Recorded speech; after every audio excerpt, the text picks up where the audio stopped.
Dalam 2 minggu terakhir ini harga CPO dunia itu anjlok ya, dari 7.000 ringgit Malaysia menjadi sekitar ya 4.000 lah. Nah ini penyebabnya itu adalah ada 3 sebetulnya. Yang pertama adalah seperti yang kita sampaikan di awal tahun dan juga para pengamat internasional juga menyampaikan itu, produksi di negara-negara produsen utama minyak sawit yaitu Indonesia dan Malaysia, itu di pertengahan kedua atau semester kedua tahun 2002 ini akan mengalami recovery. Dan itu memang terbukti, memang produksi Indonesia dan Malaysia sudah recovery, sudah mencapai bahkan lebih daripada sebelum COVID ya, tahun 2019 gitu. Ya, itu sudah terrecovery. Nah, yang kedua adalah stok kita itu yang sangat luar biasa dan inilah yang sangat mempengaruhi tren harga internasional ya. Sebagaimana kita ketahui Indonesia itu adalah pemain terbesar minyak sawit dunia. Jadi berapa stoknya Indonesia, berapa volume ekspornya, berapa konsumsi domestiknya itu tetap dipantau oleh pasar dunia dan sangat mempengaruhi dinamika pasar CPO dunia.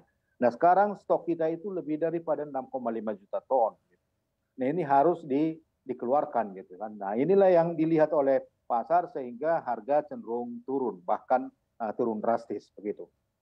Baik, Pak, apakah dengan dibukanya keran ekspor CPO dari Indonesia, lalu meningkatnya produksi CPO di Malaysia, ini dapat memicu penurunan harga CPO jadi lebih rendah lagi dong, Pak? Ya inilah dilema yang kita hadapi saat ini. Kalau bulan lalu kita teriak-teriak bagaimana mempush ekspor, sekarang ini kita berpikir ulang nih. Ini dilema yang kita hadapi. Stok kita itu terlalu besar, kalau ini kita buang ke pasar dunia itu menambah harga anjlok. Ya ini yang dilemanya. Tapi kalau kita tahan, ini nggak bisa menampung produksi CPO kita yang sekarang. Dan akibatnya harga di tingkat petani juga akan tetap jatuh.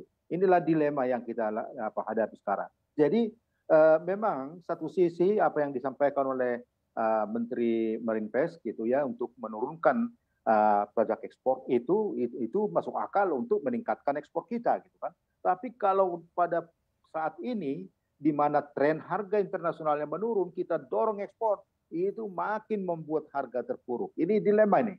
Artinya tidak cukup hanya kebijakan itu. Kalau untuk menyelamatkan sawit kita saat ini, harus ada alternatif lain gitu kan, kombinasi yang lain gitu. Baik. Begitu Mbak. Sebetulnya kebijakan yang paling ideal yang seperti apa menurut Anda, Pak?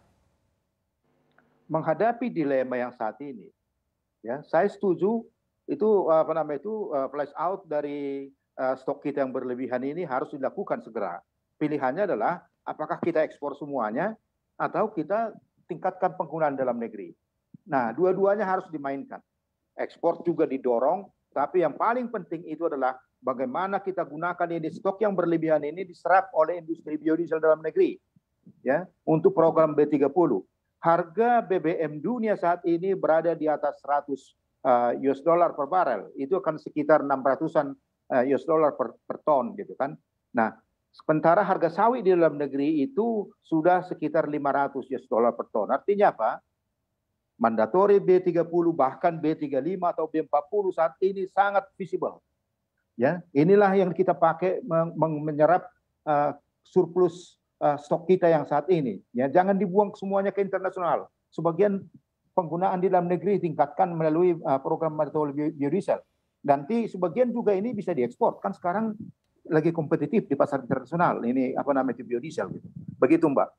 Baik, lalu Pak dengan krisis energi yang terjadi di berbagai belahan dunia begitu ya Pak, apakah sebetulnya permintaan CPO global ini masih dapat tetap terjaga menurut Anda seperti apa Pak?